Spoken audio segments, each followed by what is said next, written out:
भगवान दत्तात्रेय की श्री चरणों में उपस्थित माननीय श्री हमारे महापौर जी जगत बहादुर जी का अभिनंदन स्वागत है और युवा शक्ति क्षत्रिय मराठा उद्यान फाउंडेशन के अध्यक्ष, उनके पदाधिकारी और सदस्यों का भी स्वागत है, उनका अभिनंदन।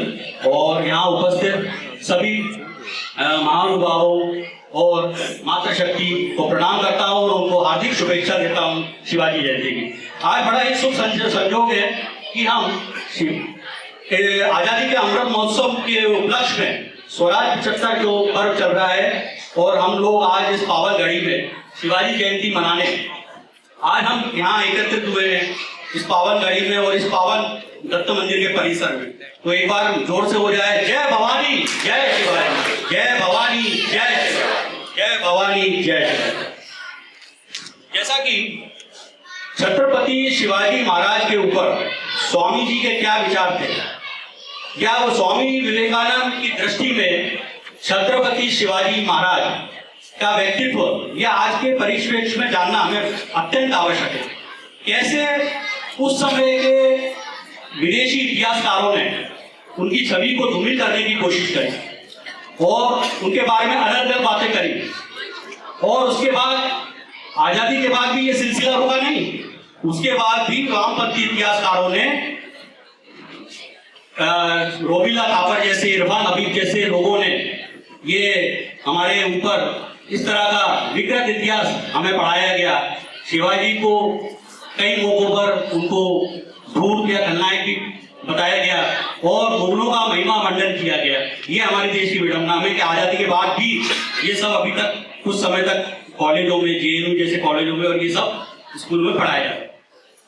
अब शिवाजी महाराज के विचार के लिए जैसा कि आप जानते हैं, स्वामी विवेकानंद सिर्फ महान आध्यात्मिक गुरु ही नहीं थे, अभी तो एक महान वो स्वतंत्र आपके कह सकते देशभक्त, देश प्रेमी थे और उनके कई व्यक्तित्व पढ़कर और विचारों को सुनकर, उनके व्यक्तित्व को सुनकर उस समय कालांतर में कई स्वतंत्रता सेनानियों का उदय हुआ। जैसे सुभाष चंद्र बोस भी महान जो स्वतंत्रता सेनानी बने वो स्वामी जी से प्रेरित होकर बने और उन्होंने अपना जीवन देश के नाम, राष्ट्र के नाम समर्पित कर दिया। इसका कारण था कि स्वामी विवेकानंद जननायकों के प्रति, महापुरुषों के प्रति बड़ा अपार प्रेम रखते थे, अपार श्रद्धा रखते थे और उसके कारण और मेन शिवाजी के प्रति उनके अगाध श्रद्धा थी। महाराष्ट्र के उद्यान में उनकी भूमिका और हिंदू धर्म की पुनर्स्थापना के लिए उनका योगदान को हम नकार नहीं सकते। उन्होंने बहुत बड़ा कार्य किया था। इसका प्रमाण हमें उनके बीच में उनके शिष्य, उनके जो प्रिय शिष्य थे डॉक्टर एमएस गंजुंदा के बीच में हुए संवाद से मिलता है प्रसंग कि एक बार स्वामी जी अपने अपूर्व शैली में जो गाना अभी दोहराया जा रहा था वही गा रहे थे, जिसके 4 पंक्तियां इस प्रकार है। दावा दम दंड पर, चिता मृग झुंड पर, भूषण वितुंड पर जैसे मृग राज है, तेजतम अंश पर कान्हा जी निकंस पर, त्यों मलिच वंश पर शेर शिवराज है। अर्थात जैसे वन की आग जब लगती है तो बड़े भयानक होती है, जब पूरे खाक कर देती है, जल और जितने भी पेड़ होती है, खासकर जब बांस के जंगलों में लगती है तो वो एक झटके में पूरे उसको सफाया कर देती है। ऐसे हरिणों के झुंड के लिए चिता है, सजे धजे हाथियों के लिए शेर है और अंधकार के लिए सूर्य है और कृष्ण जो थे किस पे भारी थे आप सब जानते हैं, कंस के लिए श्री कृष्ण थे। ऐसे ही मलिच्छों के लिए, मलिच्छ यानी जो उस समय जो आक्रांता थे मुसलमान, मलिच्छों के लिए शेर शिवाजी थे।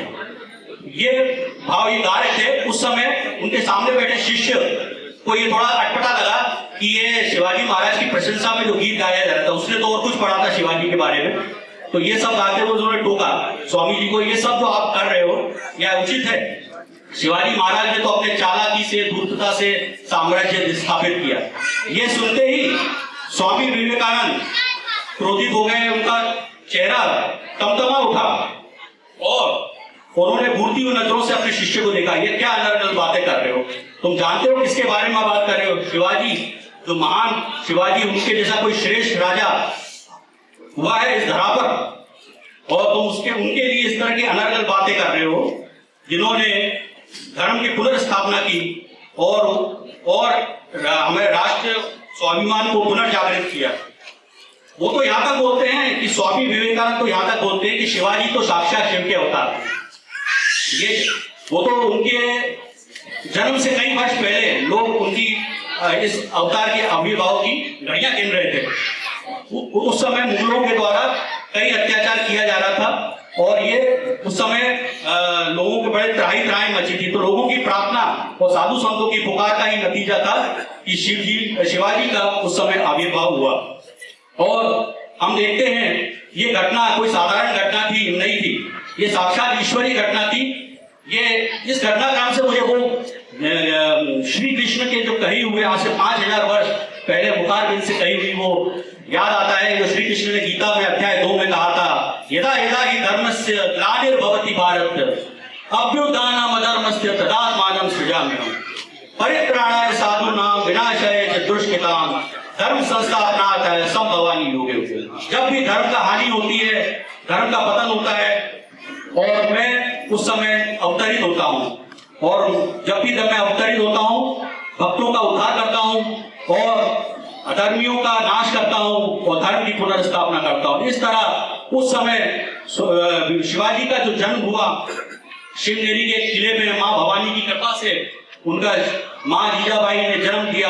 आज ही के दिन सन 1630 में शिवनेरी के किले में उस महान विभूति का जन्म हुआ, जो जिसने आगे चल के हिंदवी स्वराज की स्थापना की और हिंदू धर्म की पुनर्स्थापना की।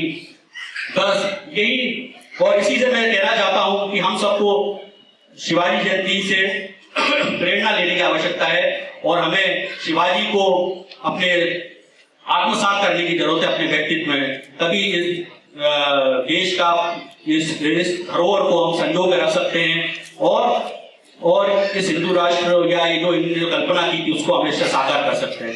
इसी के साथ जय हिंद। और आखिरी में एक और चीज मैं कहना चाहता हूँ, ये लास्ट में युवा शक्ति मराठा उद्यान फाउंडेशन के पदाधिकारियों, विशेषकर श्री तरुण कुमार सोनू जी का आभार प्रकट करता हूँ, उनके सदस्यों का, विवेकानंद केंद्र की तरफ से मैं आभार प्रकट करता हूँ। आशा करता हूँ भविष्य में भी ऐसे राष्ट्र जागरण के कार्यों में विवेकानंद केंद्र का सहयोग एवं सहभागिता बनी रहेगी।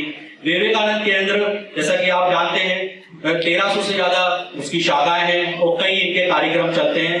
बच्चों से लेकर संस्कार वर्ग और युवाओं के लिए स्वाध्याय वर्ग चलता है। आज हमने नीचे उससे संबंधित विवेकानंद से प्रेरित कुछ पुस्तकें, साहित्य भी लगाई, आप लोग देख सकते हैं। इन्हीं शुभकामनाओं के साथ जय हिंद, जय भवानी, जय शिवा।